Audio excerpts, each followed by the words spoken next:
The man is allowed to marry 4 women. He's allowed to, in the Sharia. It is permissible for the man to marry 4 women. Okay? And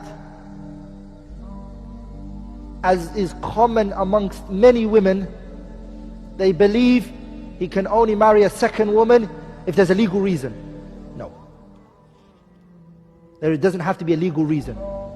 A man can marry a second wife even if there's no reason for him to marry a second wife. The second thing, I don't know if I'm going to get in trouble.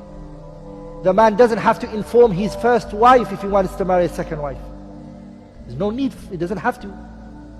He doesn't have to. Would I encourage him to do that? No. I would say, tell your first wife. Be a man about it. If you want to do it, why hide it? The fact that you're hiding it shows there's a weakness. That's my opinion. But if he chooses to be weak and he doesn't want to inform his first wife, that is permissible. Another third is, so the first reason, some people believe he can only marry a second wife if his first wife is not able to have children, or if there's a problem between him, then he can only marry a second wife. That's incorrect. So I responded. The second thing that's incorrect as well, that he has to inform his first wife when he wants to get married, who he wants to get married to, and she has to be part of the process. No, it's not true. The third thing that's incorrect is, the woman he wants to marry, she has to have a problem and he has to marry her to save the day.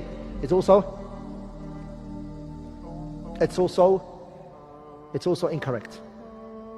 This is something permissible.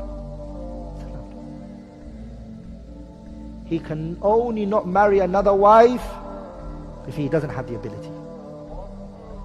He doesn't have the ability, whether it be the financial ability, whether it be the physical ability. He doesn't have any of those two.